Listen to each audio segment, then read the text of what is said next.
The family of this house thought they had a deal with one of their neighbors. Rob Wilson with SouthTampaTeardowns.com. I'm in Belmar Gardens today.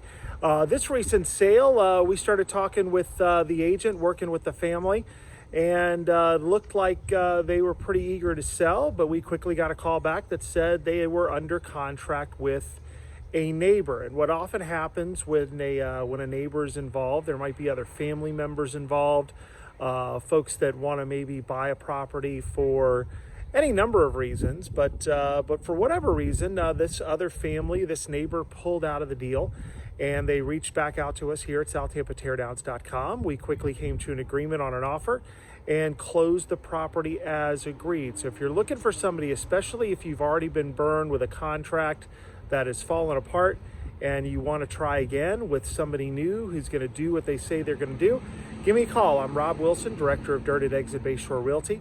You can reach me at 813-784-4199 or request your offer from one of our trusted builder partners at SouthTampaTeardowns.com. Thanks.